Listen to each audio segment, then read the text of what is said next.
Dia.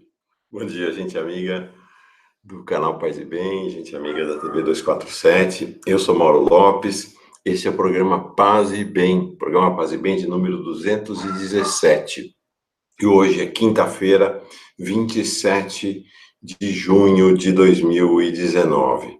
Pois bem, em primeiro lugar, se você não está inscrita ainda no canal Paz e Bem, faça a sua inscrição. Nossa comunidade está crescendo aos poucos, né? Aos pouquinhos ela vai crescendo, vai deitando raízes, né? No país e nessa, que eu costumo dizer, né? Nessa grande frátria que é a língua portuguesa, que nos reúne através de todo o planeta, através de todo o mundo. Então, vá se inscrevendo na medida do possível nessa comunidade, vá fazendo parte desse projeto de uma espiritualidade plural e de paz.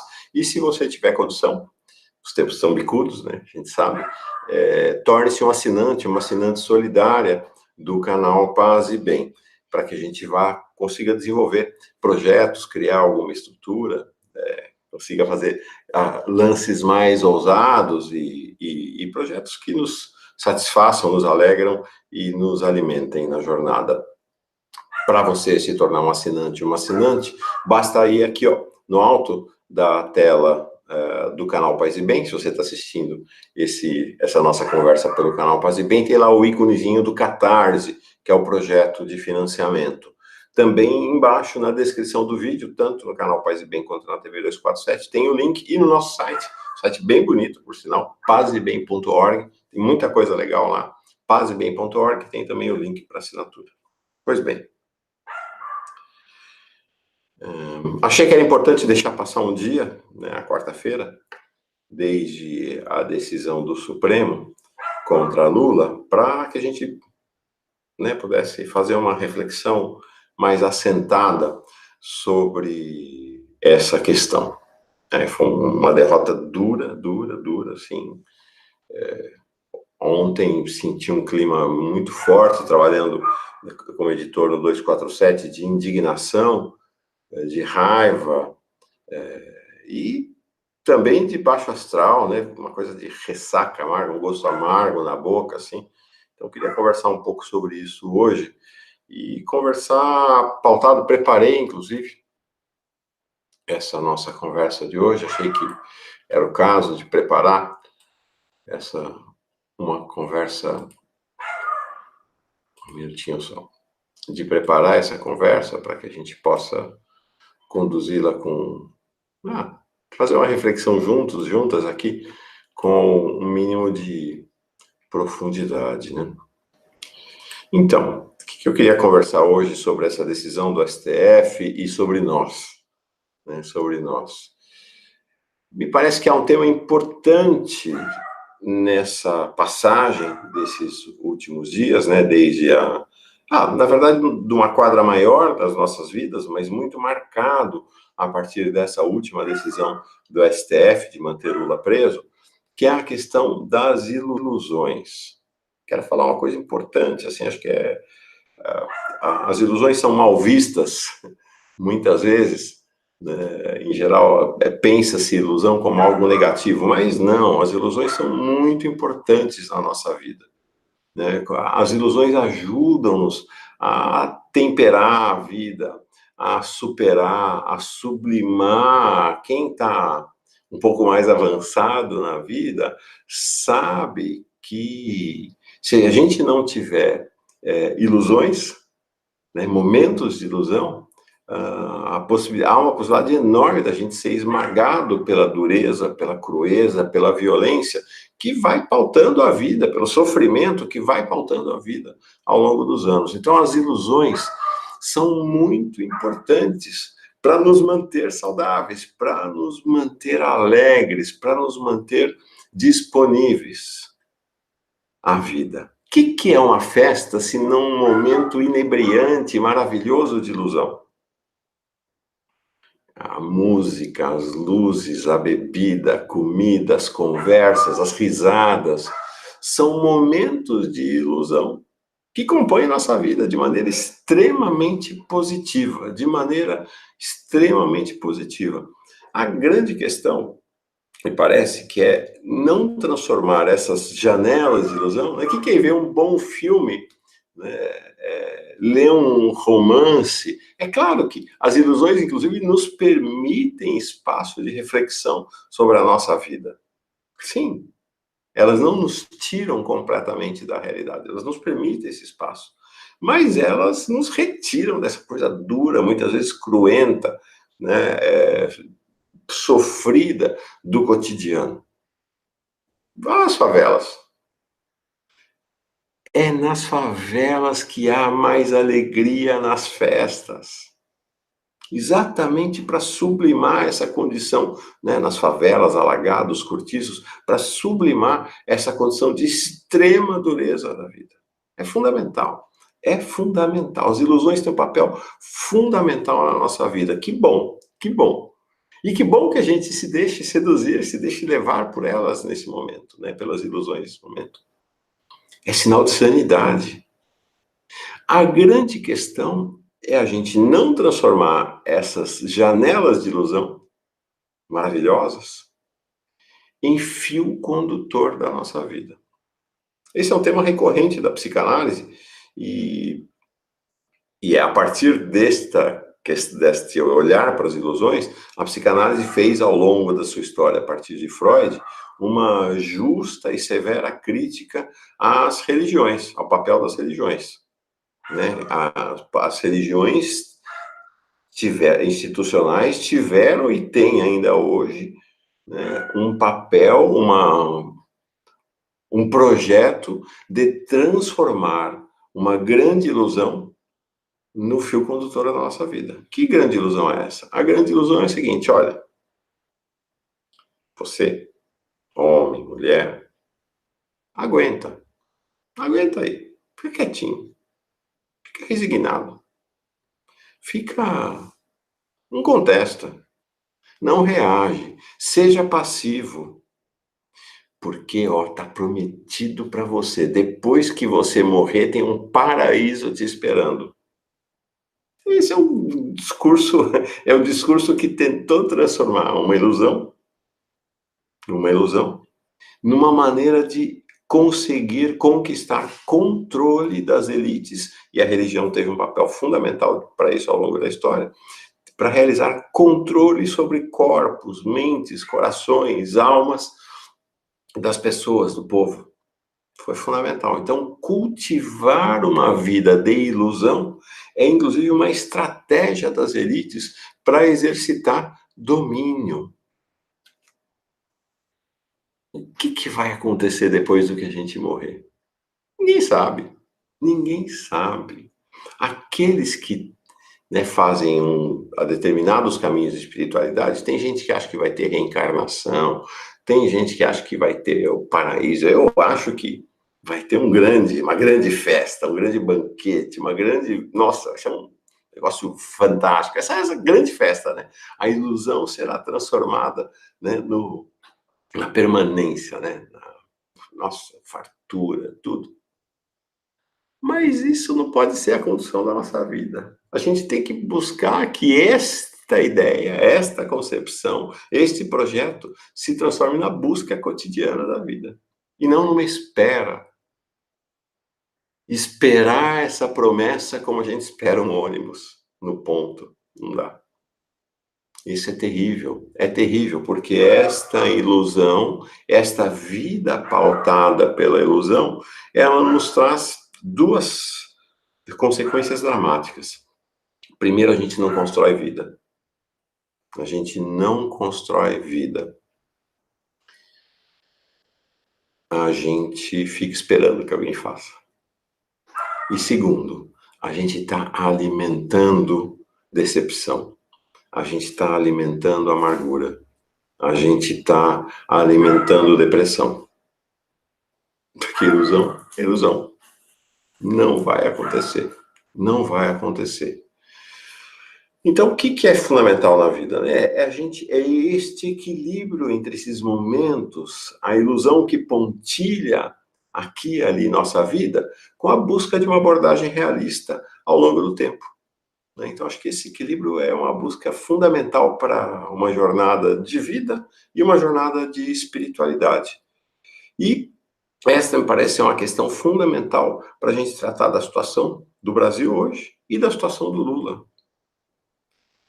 Acho que precisamos olhar e entender o grau de dramática realidade que tem a frase do ex-senador Romero Jucá, um dos líderes do golpe, hoje presidente do MDB, fomos articuladores do golpe contra a democracia do Brasil. Aquela frase dele de que o golpe seria, como de fato foi, com o Supremo, com tudo, foi de uma precisão, foi de um realismo que deve pautar nosso olhar em relação a este momento do país e em relação à situação do Lula. Creio que houve, ao longo aí dos últimos meses, ao longo do último ano, a gente vem seguidamente, um segmento importante da oposição, da democracia, das pessoas, de nós, alimentando ilusões em relação alimentando uma ilusão violenta em relação a uma corte que teve participação fundamental no golpe de 2015 e 2016 e na sustentação jurídica de todas as medidas advindas do golpe, como, gente, essa mesma corte, o Supremo, outras pessoas, mas a mesma corte, a mesma instância, o mesmo poder, teve o mesmo papel na sustentação jurídica do golpe de 1964.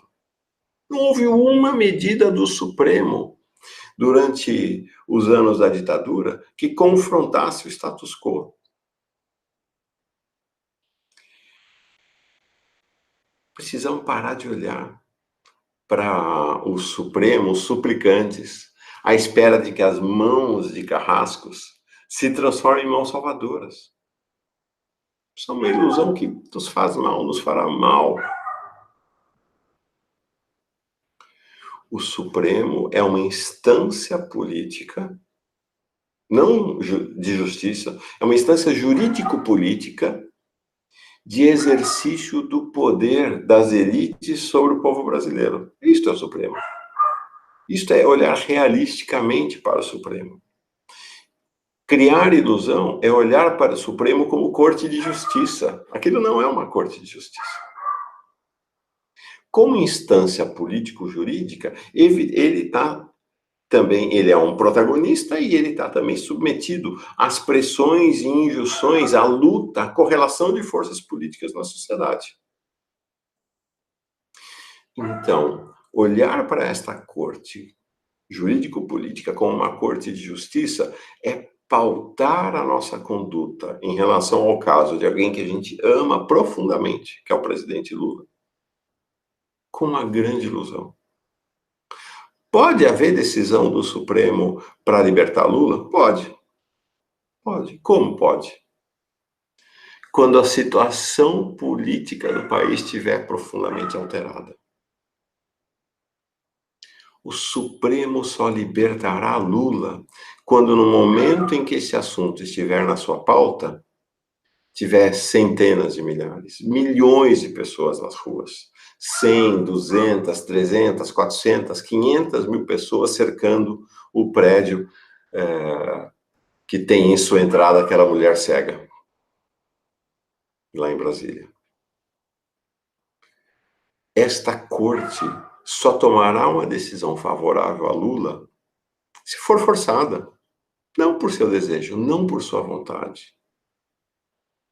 Não nos faz bem alimentar ilusões em relação a isto. Por quê?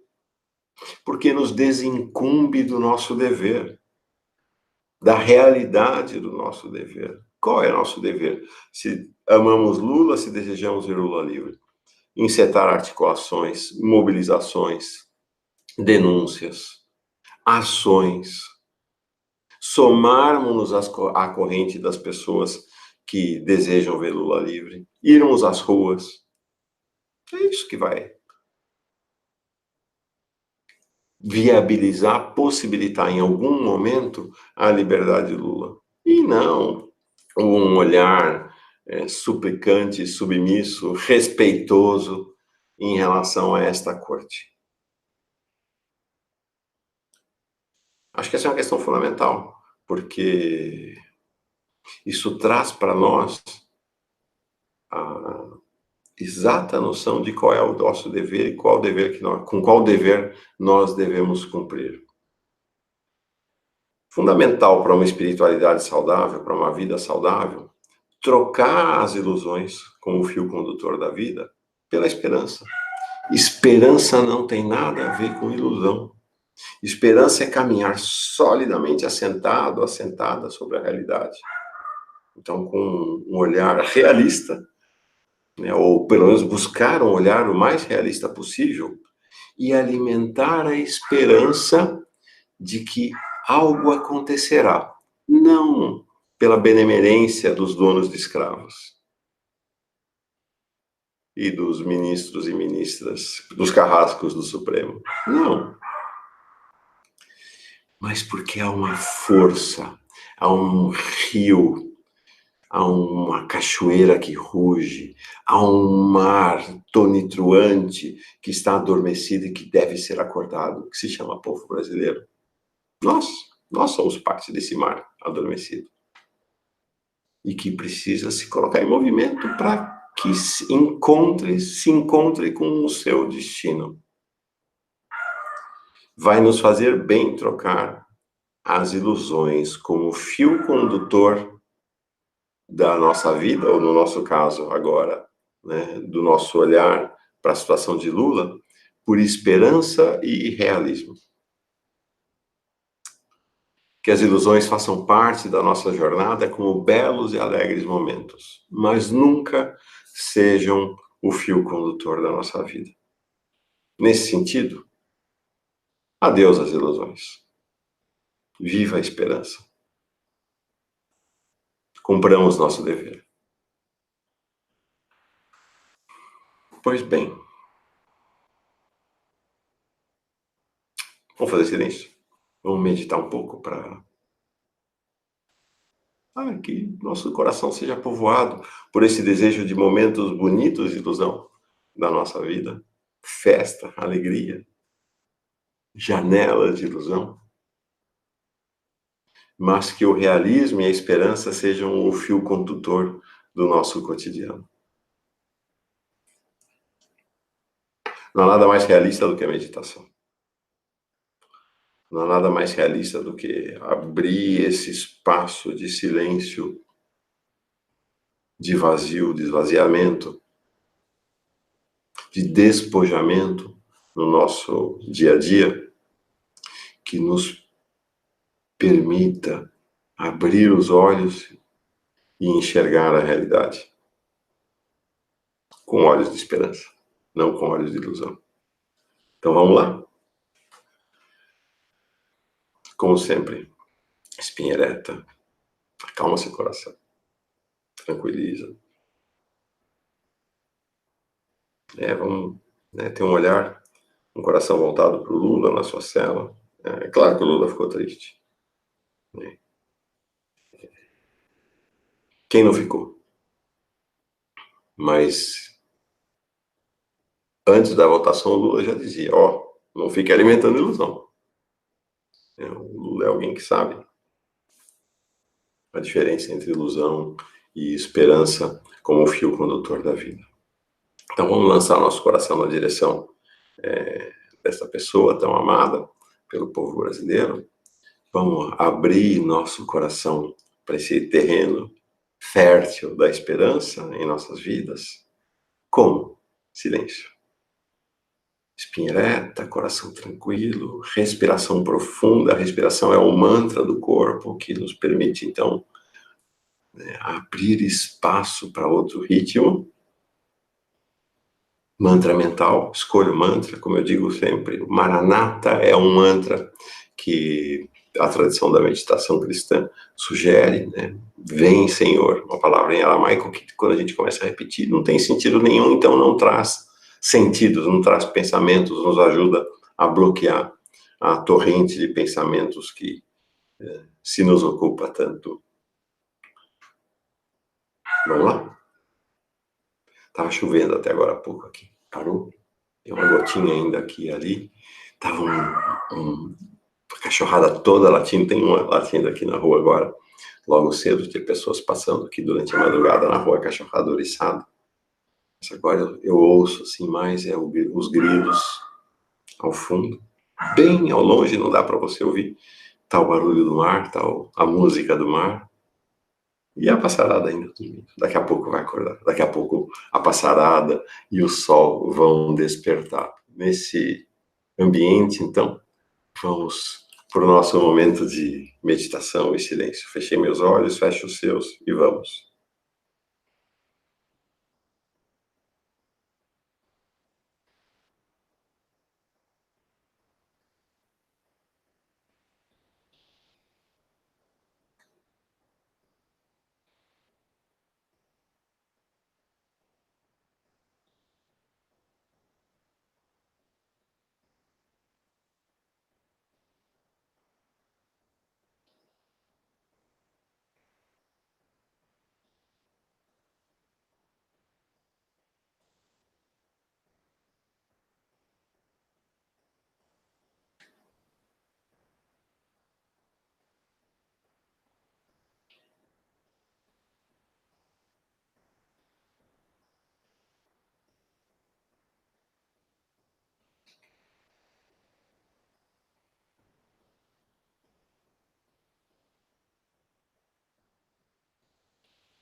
Ok, a gente começou a silenciar e o nosso amigo cachorrinho aqui da rua, aí de perto, entrou no clima também, ficou quietinho um pouco, depois voltou a se manifestar. Alegria e paz em nossas vidas. Esperança. Esperança sempre. Paz e bem.